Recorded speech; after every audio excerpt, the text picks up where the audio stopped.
No es para presumir, pero soy un hombre de palabra. Pues yo tengo otros datos. Los compromisos se cumplen. Yo tengo otros datos. Sostengo que el pueblo está feliz, feliz, feliz. Lo que se dice feliz, yo no estoy. Yo tengo otros datos, pero sí le creo. Yo tengo otra información. Bienvenidos a Señor Presidente, yo tengo otros datos, donde 3 periodistas, bueno, nos falta una periodista, nuestra jefa, Cowanin Silva, pero en esta ocasión nos acompaña Carlos Arredondo, Suriel Elizondo, y es un gusto. Yo soy Carla Guadarrama, y hace unos minutos nos preguntábamos, ¿qué pasó? ¿Por qué confiamos tanto en López Obrador? Claro, y hay que preguntárselo porque, pues con todo lo que ha ocurrido en estos años, pues uno ya duda mucho, ¿verdad? Porque se van sucediendo las decisiones, se van sucediendo las posiciones y pues va quedando cada vez más claro que este es por supuesto una presidencia sui generis, pero pues no necesariamente para bien, o por lo menos eso, ¿sí? No, sobre todo para compartir a la audiencia, en este momento lo que vamos a compartir con ustedes es el tema de fideicomisos. ¿Quién se iba a imaginar que en este punto de la presidencia íbamos a estar cuestionando que nos íbamos a despedir de los fideicomisos? Que había o que se iba a presentar un medio internacionalmente reconocido criticando a nuestro presidente y una manifestación en el Zócalo pidiendo que ya se salga de esa silla presidencial. Bueno, fíjense que ahorita retomando la idea que mencionaba Carlos, yo creo que, vamos a decirle a la audiencia, yo soy una persona que votó por López Obrador, ¿no? Que votó no por un personaje, sino por la esperanza de cambio. Yo creo que ese es lo que triunfó realmente en 2018. Pero nos estamos topando con decisiones que uno no acaba de entender y que uno finalmente... una tras otra, cada semana, cada mañanera, nos damos de topes porque vemos que es más de lo mismo. O sea, el problema yo no estoy de acuerdo con quien dice que López Obrador es un riesgo para México o es un problema mayor para México. Lo que a mí me colma en este momento es que veo la misma opacidad, la misma falta de transparencia que en los gobiernos anteriores, ¿no? La misma duda en las decisiones que se toman que en los gobiernos anteriores, los mismos actos de corrupción que en los gobiernos anteriores, e incluso algunas prácticas más agravadas, ¿no? Como el hecho de la forma en la que se está contratando en el gobierno federal. Bueno, dentro de ese marco, hoy se aprueba en la Cámara de Diputados en lo general, estamos a una hora prácticamente de que se dio a conocer la noticia. La Cámara de Diputados aprobó el dictamen que promueve la extinción de 109 fideicomisos públicos, ¿no? Con lo que se plantea, entre otras cosas, reasignar 68,000 millones de pesos al sector salud para atender la pandemia por COVID-19. Todo esto a petición del gobierno federal y obviamente planchado con los diputados de Morena y con partidos afines al gobierno de la 4T. ¿Cuál es el tema acá de fondo? Que, bueno, la mayoría de esos fideicomisos pues tienen que ver con investigación y ciencia. Hablamos de 65 fideicomisos, fondos CONACYT, hablamos de otro número, más de 20 fondos de centros de investigación pública, ¿no? Y aparte están otros fondos, que eso es en lo que se ha escudado, digamos, López Obrador, como el Fondo de Desastres Naturales, el Fondo de la Financiera Rural o el Fondo para Zonas Metropolitanas, entre otros. Oye, sí, perdón que te interrumpa, pero sí. El contexto para la audiencia, justo en este día que se está grabando el podcast, hay una amenaza de un desastre natural, ¿no? De la llegada de un posible huracán. Y estamos viendo por otro lado que el Fondo de Desastres Naturales, pues, ahora sí que nos podríamos despedir de él. Bueno, fíjate, Carla, que justo en esos fondos, en estos últimos, que realmente son un total de 109 fondos, pero de esos 91 estaban vinculados directamente con la ciencia y la tecnología y el estímulo para proyectos de investigación, ¿no? No así para, esto es una confusión que vale la pena aclarar, no así para el Sistema Nacional de Investigadores, ¿no? Que es lo que se creía, ¿no? Si estaba en riesgo estas becas y estos estímulos que per se reciben los investigadores del país. Eso estaría asegurado. El tema es los recursos que recibían para proyectos específicos, ¿no? Bueno, de esos 109, programas, fideicomisos, fondos, 91 corresponden a ciencia y tecnología. El resto son fondos de operación como el de desastres naturales que mencionó ahorita Carla, y son precisamente estos últimos los que el gobierno federal ha señalado como irregulares o de manejo irregular por parte de los estados, por parte de los organismos, ¿no? Y entonces el argumento de la federación es que ahora va a haber un reparto equitativo, un reparto directo de los recursos, ¿no? ¿Cómo va a ser la forma de solicitar los recursos, por ejemplo, para subsidiar una investigación? No queda claro. ¿Cómo va a ser? No le queda claro tampoco a los municipios y a los estados cómo vamos a acceder a fondos para un desastre natural como el que ojalá no ocurra, pero que es posible que pase en Quintana Roo, ahorita con el paso del huracán Delta. En fin, ¿no? Entonces, bueno, se da hoy la noticia, hoy se aprobó, hubo gran oposición por parte de legisladores de otros partidos como el PAN, el PRI, y eso es lo que nos topamos hoy. Ahora, lo que nos extraña esto, y es lo que les dejo aquí, ¿qué opinan de que ante todas las manifestaciones del mundo científico mexicano, Sinvestav hizo, por ejemplo, una cuenta de Facebook, en su cuenta de Facebook empezó a publicar historias en particular de cómo va a afectar la desaparición de estos fondos? Lo hemos escuchado de las universidades, lo hemos escuchado de investigadores. ¿Qué opinan ustedes de esto que está haciendo el gobierno federal? Bueno, creo que vale mucho la pena también hacer una parada muy breve, aunque sea, para explicar qué es un fideicomiso. ¿Sí? Un fideicomiso es una figura jurídica que sirve justamente para hacer eso que dice el gobierno que ahora sí va a hacer: garantizar recursos para un cierto fin. Un fideicomiso no es en realidad, es una figura de derecho civil que sirve para que cualquier persona o cualquier entidad o cualquier empresa pueda desincorporar de su patrimonio recursos que considera deben estar dedicados exclusivamente a un determinado propósito. Es una figura muy interesante que en México no hemos utilizado de manera, digamos, de la manera más adecuada posible, quizá, ni tampoco está lo suficientemente difundida, y por eso también es caro de operar un fideicomiso. Pero para que el público se pueda dar cuenta, por ejemplo, en Estados Unidos, las familias que tienen hijos, desde que nacen sus hijos, crean un fideicomiso para sus estudios universitarios. Y eso implica que se van deshaciendo de recursos, y como están en un fideicomiso que tiene un fin específico, que es el de la educación de sus hijos, ese dinero no se puede tocar. La figura del fideicomiso sirve para evitar la tentación de que al cabo, como no se va a requerir eventualmente hasta dentro de un año o dentro de 2, o es un asunto fortuito el que hace que se requiera ese dinero, pues entonces déjame lo uso mientras para acá, para comprar una mesa, o para salir de la deuda del coche, o para pagar la hipoteca porque me atrasé, porque hice un mal negocio y perdí dinero, ¿sí? Esa es digamos, la estructura jurídica de un fideicomiso, y por eso es que para cuestiones como ciencia y tecnología, por ejemplo, el fideicomiso parece una figura muy deseable, porque eso hace que el país efectivamente le destine la cantidad de recursos que se recomienda. Se recomienda que para ciencia y tecnología un país destine por lo menos el 1% de su Producto Interno Bruto. México no lo ha hecho nunca, pues ahora lo va a hacer menos, porque los fideicomisos que se crearon son justamente para que al gobierno no le dé la tentación de decir que un año sí destina recursos para investigar, por ejemplo, cuestiones virales o cuestiones de vacunas, y al año siguiente diga, no, pues fíjense que ahora se nos acabó el dinero y ahí búsquenle, ¿no? A ver dónde encuentran recursos para continuar sus investigaciones. Entonces, pero como otra vez, como este gobierno no entiende nada de nada, ¿sí? Y con su cantaleta de que es que había corrupción, y yo te diría que yo no sé si la hubo, pero pongamos que la había, ¿sí? Es que esto es tanto como decir,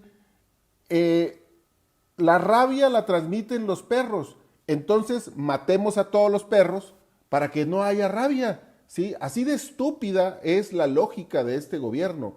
O sea, si hay un fideicomiso, si hay una figura pública que está afectada por la La solución no es ir y perseguir la corrupción, agarrar a los que se están robando el dinero, sino desaparecer esa figura, ¿sí?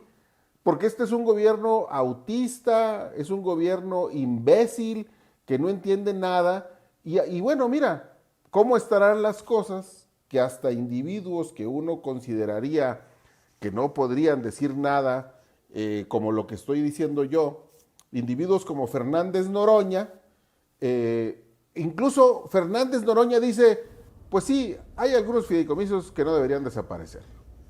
Mira, tan solo para dimensionar qué apoyo de recursos estaba ofreciendo cada fondo, el Fonden en los sismos de 2017, los del 7 y el 19 de septiembre, que afectaron casi 200,000 viviendas del sureste de México y algunas partes del centro del país. Bueno, vía este fideicomiso, el Fonden, vía este fondo, el gobierno mexicano autorizó 29,694 millones de pesos para atender la emergencia. Esos son recursos que no queda claro cómo podrían acceder, o será decisión del gobierno federal si destina recursos o no. No queda claro todavía bien los candados que se van a establecer para ello. Justamente ahorita... No queda claro porque no hay ninguna intención. A ver, el gobierno dice, por un lado, que hay más dinero que nunca, porque han recaudado más que nunca, lo cual eventualmente será cierto. Pero también resulta que además ahorran más que nunca porque el gobierno cuesta menos que nunca. Y a pesar de eso, no le alcanza. Y entonces se comieron el fondo de estabilización, ¿sí? Se comieron el fondo de desastres, ¿sí? Para desastres, el fondo de catastrófico.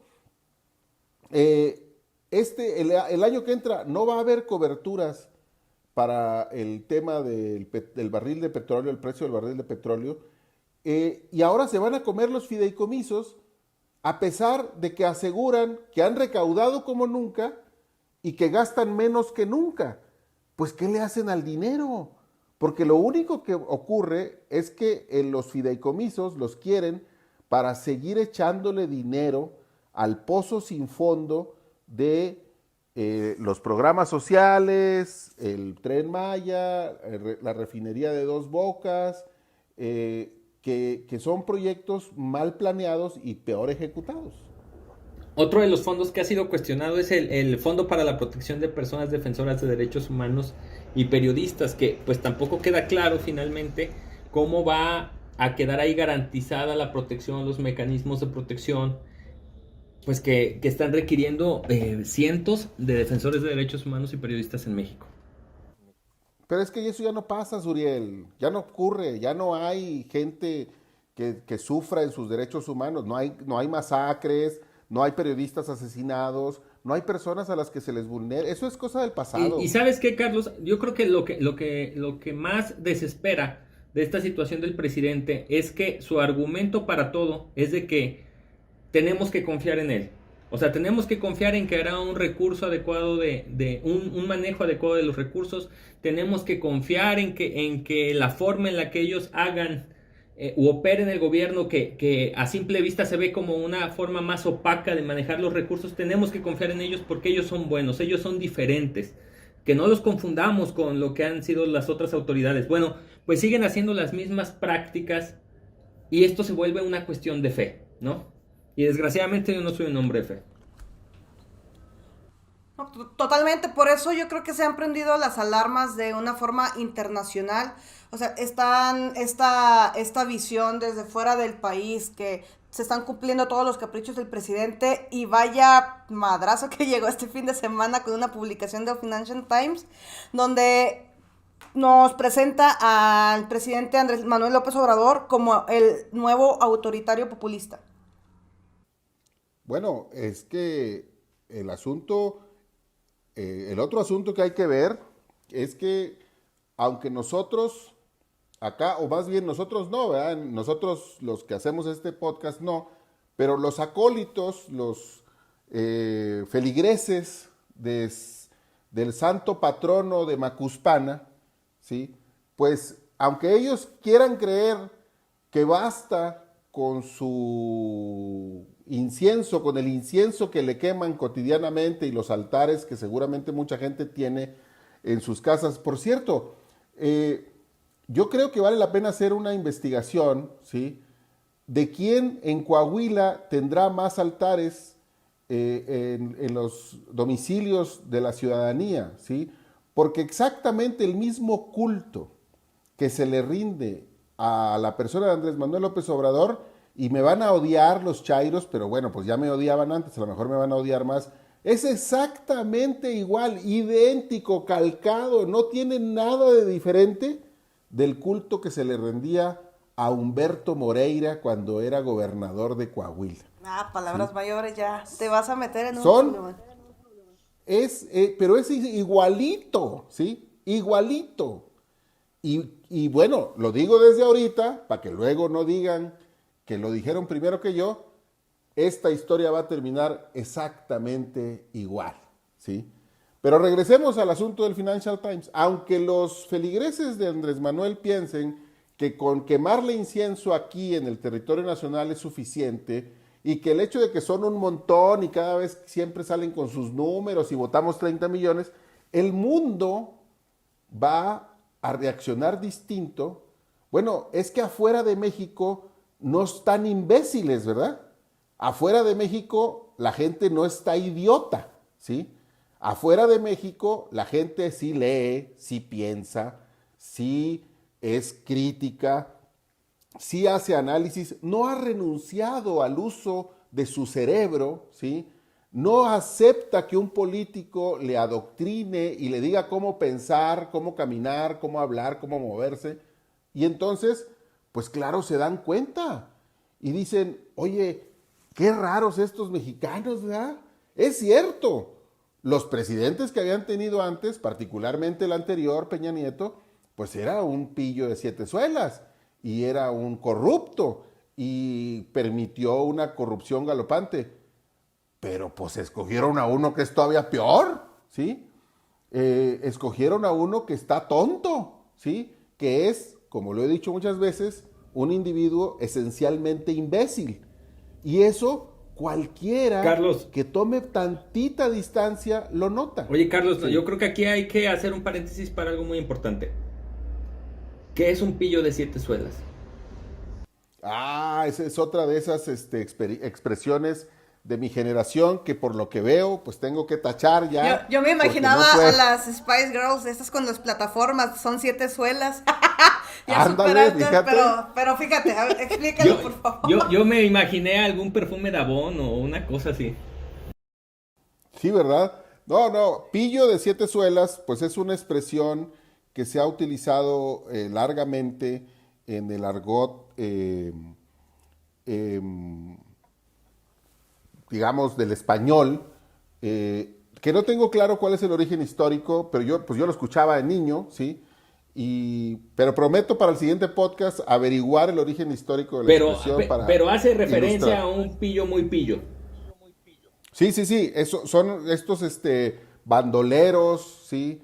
Que son, pues, asaltantes de caminos, ¿verdad? Y esos, un pillo muy pillo, en efecto. Ya. Lo has dicho muy bien. Ok. Entonces, el Financial Times, pues, recoge, ¿verdad? Esta idea en su editorial del domingo pasado y, pues, dice lo que cualquiera que se aleje 3 pasos de la escena de México y haga uso de la inteligencia y no esté fanatizado e idiotizado con las misas de todas las mañanas, puede ver. Andrés Manuel López Obrador, dice el Financial Times, ha dado buenas razones para sentir miedo y se ha convertido en el nuevo hombre autoritario de América Latina. Y en efecto, pues está Carlos, a 2 pasos. Carlos, Sí. pero ¿en qué se basa para hacer esa acusación, ese señalamiento? Bueno, se basa en los hechos recientes. Por ejemplo, el Financial Times dice, cuando un presidente exige lealtad ciega de los funcionarios, deberían sonar las alarmas. Cuando pide un voto popular para enjuiciar a sus predecesores, lanza una andanada contra el organismo electoral independiente y avergüenza públicamente a quienes lo critican, hay buenas razones para sentir miedo. El Financial Times se basa en los hechos que, insisto, cualquiera que se aleje 3 pasos de la escena y que recupere su capacidad para pensar, ¿sí? Que deje de estar secuestrado por la homilía mañanera de nuestro Perseo de pantano, cualquiera ve exactamente lo mismo. Andrés Manuel López Obrador está a 2 pasos de Leónidas Trujillo, el dictador de República Dominicana, está a 2 pasos de Evo Morales, está a 2 pasos de Porfirio Díaz, para no ir muy lejos a buscar ejemplos en América Latina. Lo he dicho muchas veces y lo seguiré repitiendo, Andrés Manuel López Obrador es un pigmeo intelectual con megalomanías cuyo único interés está en averiguar el tamaño de las estatuas que le van a erigir, como si se tratara de un sátrapa de esta oligarquía norcoreana de los Kim. Yo creo que Pero estás, sobre todo yo creo que también estás señalaba, pero discriminando, también Carlos. señalaba el artículo. El artículo sí señalaba, o sea, muchos puntos de cómo está concentrando tal nivel de poder el presidente, y también cómo las decisiones más importantes están quedando, pues prácticamente, o están conmigo o son mis enemigos, ¿no? O sea, a ese nivel de autoritarismo está llegando López Obrador, y bueno, lo que le falta, porque sobre todo es eso, ¿no? Lanza algunas cuestiones como ¿por qué es tan intolerante el presidente? Y hay algunas preguntas que se quedan en el aire porque todavía le faltan algunos años a López Obrador y lo que nos espera. Bueno, y hablando de eso, Carla, pues está el tema de precisamente la manifestación en contra del presidente más grande que se ha dado en los 2 años de sexenio, que la acabamos de ver este fin de semana en la Ciudad de México. Bueno, lo que pasa es que ya hemos hablado aquí en el podcast del Frente Nacional Anti-AMLO, el famoso Frena, y ya llevan varias semanas en Ciudad de México ocupando espacios hasta que pudieron llegar al Zócalo. Pero no es manifestación, ¿no? No Pues, es manifestación. Pues es tal cual, es gente que está compartiendo su rechazo hacia el presidente como tal. Ese es Ya uno de los... que Sheinbaum, dime. No, es que ese es uno de los puntos que más me enfurecen en lo particular con el presidente. La forma tan fácil en la que denosta, en la que se lanza contra el mensajero, pero no contra lo que dice. O sea, estoy ¿Es un delante movimiento? ¿Podemos de lo decirlo que... como un movimiento? Estoy delante de lo que más odio, ¿no? Que es que ante un argumento, ante una postura, ante una crítica, ante un análisis, el presidente se lance contra quien lo dice, ¿no? Y eso es lo que ha manejado todo su gobierno y es lo que está imperando ahorita en el tema de Frena.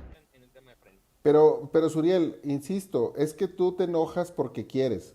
Eso que está ahí ya nos explicó la señora Sheinbaum que no es una manifestación. Ya sabemos a ¿No, dónde Carlos? vas. Sí, claro, pues bueno, Sheinbaum ahora sí que dijo, a ver, de una vez por todas díganos qué es. Si es un movimiento para expresar el rechazo hacia el presidente o si es un performance como tal, porque ya hemos visto, hay personas que han documentado la ausencia de personas, de ciudadanos en las casas de campaña.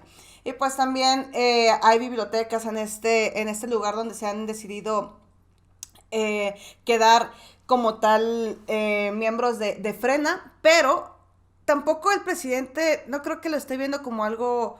No, como en todo lo que hemos visto con él, sabe cómo sacarle provecho, y qué mejor que estar hablando de Frena, estarlos retando, estar incluso el 29 de septiembre diciendo, pues los invito a que junten 100,000 ciudadanos y ya él se puede ir a Palenque, ¿no? No tal cual diciendo que él va a renunciar. A Palenque no. A Palenque no. ¿A dónde? Yo entiendo que se iba a ir más lejos. Todos sabemos que, pues, pues, una forma Carlos, todos más sabemos educada, que ¿no? quieres Decirlo. que se vaya a la chingada, ¿no? Que es el rancho en el que López Obrador, bueno, la propiedad de López Obrador en Chiapas. No es de él. Ha de ser seguro de la señora Gutiérrez, porque ya ves que él no tiene nada. Él no tiene ni cuenta bancaria, ni tarjeta de crédito, ni coche, ni depa, ni cama, ni perro, ni nada. Él es así, él solo. Bueno, pero el punto es que López Obrador ha estado recurriendo al tema de Frena en cada que pueden con sus conferencias, y es una forma, otra vez, de agarrar una piñata y estar haciendo distracción, ¿no? Hay estas imágenes que tomaron con dron Y él cuestiona todavía y se atreve a preguntar, seguramente son fotografías manipuladas. Y así es como, tal cual lo decía Suriel, va minimizando pues alguna cierta manifestación que hay en su contra, pero pues le sigue sacando el jugo como siempre lo hace. Es que esto va... Bueno, es que... Sí, Carlos. No, es que creo que si la señora Sheinbaum tiene razón y eso es un performance, pues a lo mejor estamos ante uno de los subproductos de la pandemia, ¿no? Este señor Lozano que encabeza el Frena, pues la verdad es que habría que ponerlo entonces a la altura de ciertos productores de Broadway o de Hollywood, bueno, de Broadway más bien, porque pues el numerito se veía bastante bien el fin de semana pasado, ¿no? Los acólitos de López Obrador, y ya no se diga sus lacayos, de manera indirecta, que están en la Ciudad de México, en el gobierno de la Ciudad de México, dijeron que eran 2.500 personas o 5.500, y bueno, si hubiera sido una manifestación de ellos, hubieran dicho que eran 4 millones, ¿no? Entonces, pero me parece, sobre todo, me parece muy interesante. Es como una especie de Spencer Tunick mexicano. Sí, claro. Agárrate, Ya. imagínate qué miserias veríamos por ahí. Bueno, Nomás que no los encuera. Pero fíjense que aquí creo que vale la pena, y también es importante decirlo en este podcast para que luego no digan que lo dijeron primero que nosotros. Me parece que esto de Frena era primero una cosa exótica, era bastante como, pues hasta, digamos, chusco, ¿no? Era solamente anecdótico, pues porque eran unos fifís, ¿no? Que hacían marchas en coches de lujo, algunos de ellos, y pues eran así como, pues mira, ahí van estos cuates, estos loquitos, y entonces me parece... López Obrador los menospreció de una manera que no debió haber hecho nunca, porque dijo, a la primera manifestación de 100,000, yo me voy, y le juntaron 100,000. Dicen ellos que 153,000 dicen que juntaron, que los estuvieron contando y que hubo notarios públicos que dieron fe de eso. Y entonces esto es importante decirlo, porque así comenzó justamente el declive y el surgimiento de un movimiento popular que luego fue aprovechado al final por el ejército chileno para derrocar al gobierno abiertamente socialista de Salvador Allende, ¿sí? Exactamente igual, así, con unos tipos vestidos de Gucci para ir a hacer algo que jamás en su vida habían hecho, que era protestar, y que se convirtió en un movimiento popular, porque al final lo que estamos viendo es que este gobierno está haciendo tantas cosas mal que sí comienzan a sumar este tipo de movimientos que primero parecían una ópera bufa y que ahora están empezando a cobrar fuerza. Y en una de esas, me parece, estos loquitos que empezaron haciendo manifestaciones en coches pueden terminar dándole un susto muy fuerte a López Obrador y su movimiento. Sobre claro, todo si se suman, Carlos, por ejemplo... Hay gente que sí se lo crea, ¿no? No, A ver, ¿no se escuchó, Carla? Antes de que la intervención de Suriel, solamente sobre todo porque hay gente que puede tener fe en que sí se podría derrocar al presidente y se va a unir, o sea, y hay quien lo va a aprovechar como tal, y a pesar de todas estas formas pintorescas que les han pasado, anécdotas, ¿no? Desde rezar, desde la biblioteca, desde que las casas de campaña se les volaban, desde que se las robaron, pero hay gente que va a tener fe en este movimiento. no, es que este tipo de movimientos, y también el de las mujeres, yo le tengo más fe al de las mujeres, Carlos, más que a Frena. Yo creo que en las mujeres va a llegar a un punto de hartazgo que ya se está viendo, que ya provocó el 9 de marzo un paro nacional de mujeres, que está provocando manifestaciones en diversos puntos del país y en Ciudad de México. Yo le tengo más fe a ese hartazgo de las mujeres porque persiste la violencia contra ellas y no ha hecho nada este gobierno diferente a los demás, para contrarrestar ese problema. Pero Frena, por ejemplo, ¿no? Lo que comenzó como un chiste, y bien dices, pues ya obligaron al presidente por lo menos a recular en un tema, que fue cuando prometió que si se juntaban 100,000 en una manifestación, se iba a la chingada, ¿no? Bueno, pues ya dijo que siempre no, que se esperen a la consulta que propone para 2021 o 2022 para entonces definir si deja o no la presidencia. Por lo menos ya hicieron cambiar el discurso ahí de seguridad del presidente. ¿Por qué discurso de seguridad? Porque él siempre afirma que el pueblo está con él. Entonces todo este tipo de manifestaciones reflejan lo contrario. Sí es cierto, 30 millones de mexicanos votaron por él. El problema es que de esos 30 millones de mexicanos, ¿cuántos ya nos bajamos porque no nos está gustando su manera de gobernar? Y aparte, estamos en un país de 120 millones de personas. Entonces, el pueblo no está con López Obrador. Dejemos también de comprar esa idea y refutémosla con hechos. No, yo creo, Suriel, nada más muy brevemente, porque ya se nos anda acabando el tiempo. No, a ver, lo que pasa es que se abusa demasiado del término pueblo. El pueblo no es un monolito, ¿sí? O sea, hay una parte del pueblo que está con López Obrador, de eso me parece que no hay duda, ¿sí? Y sigue siendo una porción muy grande, ¿sí? López Obrador sigue siendo un líder y un gobernante con un gran respaldo popular, pero como el pueblo no es un monolito, ¿sí? Pues hay una parte del pueblo que no está con él, ¿sí? Y es una parte del pueblo que eventualmente puede ser más grande que la que sí lo apoya, pero está dividido, ¿sí? Hay una parte que apoya a ciertos partidos políticos, o apoya a otros, o apoya a estos tipos de movimientos, o no tiene simplemente partido y no se manifiesta, tiene una forma de conducta más silenciosa, eventualmente va y vota y no se involucra en los procesos electorales, sino simplemente va y deposita su opinión en las urnas. Pero el asunto es ese, o sea, el pueblo no es el pueblo mexicano como el pueblo de cualquier país democrático, ¿sí? Porque esa es la esencia de la democracia, la pluralidad. El pueblo no es un monolito, y por eso es que no se puede decir que el pueblo está conmigo o está contra mí. Hay una parte que te apoya y hay otra parte que no te apoya, y parece que la segunda está creciendo. Y sobre todo porque no se hace la persona, esa es su forma de gobernar. Por eso han surgido estos movimientos feministas, o también cuánta gente se va a quejar y seguir quejando por la desaparición de los fideicomisos, y así se van a ir sumando más enemigos de cierta forma para el presidente. Entonces, próximamente igual estaremos hablando de qué otros enemigos le han surgido a López Obrador a través de este podcast. Muchas gracias por escucharnos. No se olviden compartir y dejarnos sus comentarios aquí en YouTube, en Facebook, donde nos estén escuchando o donde nos estén viendo. Y pues hasta la próxima. Carla, nada más para cerrar, bueno, Dime. La verificación del discurso del presidente disponible en vanguardia.com.mx, ¿no? Así es, Como en todas las Twitter, en todas las semanas. plataformas de vanguardia.com.mx. Así es, y un saludo al equipo de Verificado, que también nos ayuda ahí a hacer la labor cada semana. Ahí nos escuchamos. No haga performance, proteste. Hemos llegado al final, estos fueron los otros datos de esta semana. Hasta la próxima. Hay que tener confianza y hay que actuar con optimismo. Adiós, adiós.